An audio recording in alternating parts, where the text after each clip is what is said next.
Pensez-vous que votre vie est un hasard? Non, elle est le fruit d'un plan délibéré. Votre naissance, votre famille, vos succès et vos épreuves, tout a été choisi par votre âme avant votre arrivée dans ce monde. Oui, chaque joie, chaque peine, chaque relation a été décidée par vous dans une dimension intemporelle où l'âme prépare son prochain voyage. Aujourd'hui, nous révélons ce secret, enfoui dans les Védas, les Upanishads, les enseignements bouddhistes, soufis et mystiques. Si vous êtes prêts, découvrez pourquoi votre âme a choisi cette vie, comment votre destin a été tracé, et comment cette connaissance peut transformer votre existence. Ce n'est pas une simple histoire, mais le mystère de votre être. Partie 1, une vérité ancienne. Le mystère des choix prénatals de l'âme remonte à des millénaires. Les textes sacrés indiens, la philosophie hermétique, le soufisme et le mysticisme chrétien en parlent. Le bouddhisme tibétain évoque le bardo, où l'âme sélectionne sa prochaine vie. Toutes les traditions affirment que nous avons consciemment choisi cette vie. Partie 2, un choix conscient. Votre vie n'est pas un accident, mais un chemin choisi par votre âme. Chaque défi, victoire, relation, même vos luttes, fait partie d'un plan sacré, décidé dans un espace sans temps ni limite, pour apprendre et grandir. Accepter cette vérité donne un sens profond à chaque expérience. Partie 3, avant la naissance. Avant de naître, vous existiez dans un monde au-delà du temps, un état de pure conscience, sans peur ni ego, en unité avec la source divine. Là, votre âme, consciente de son infinité, a choisi une nouvelle vie pour évoluer, portée par une aspiration à de nouvelles expériences. Partie 4, pourquoi naître? Dans cet état de paix infinie, l'âme ressent le besoin d'évoluer. Comme une graine germe dans l'obscurité où l'or se purifie dans le feu, l'âme choisit une vie mêlant amour, perte, succès et échec pour grandir.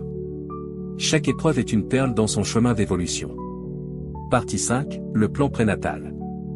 Avant de naître, l'âme entre dans un espace intermédiaire où elle examine ses vies passées avec l'aide de guides spirituels.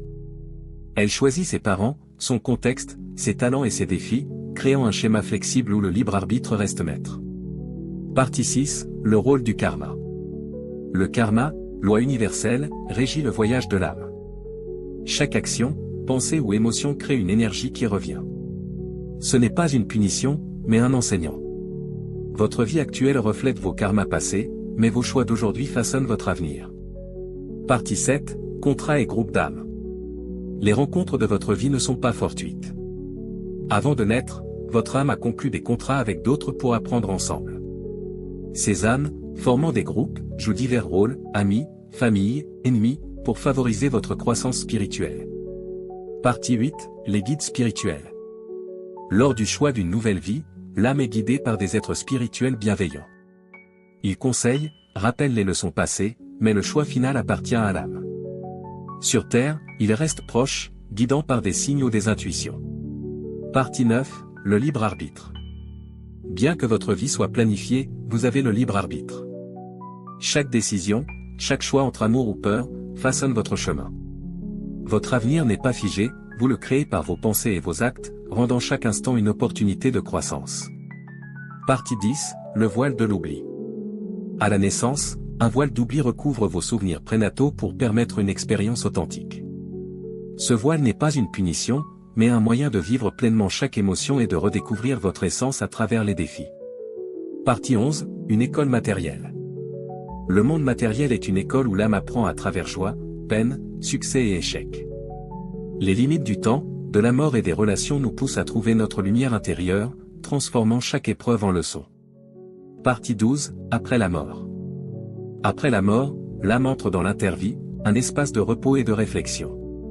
Elle revoit sa vie, ressent l'impact de ses actions, apprend, et planifie une nouvelle étape avec son groupe d'âmes, dans un processus empreint de compassion. Partie 13, la libération. Le but ultime de l'âme est la libération, ou moksha, l'état où elle transcende le cycle des naissances. Ayant appris toutes ces leçons, elle s'unit à la conscience divine, vivant dans une paix infinie. Certaines âmes reviennent pour guider les autres. Si ce message résonne en vous, laissez le mot « éveil » en commentaire. Rejoignez ce mouvement spirituel en vous abonnant et en partageant cette connaissance. Ensemble, éveillons notre conscience collective.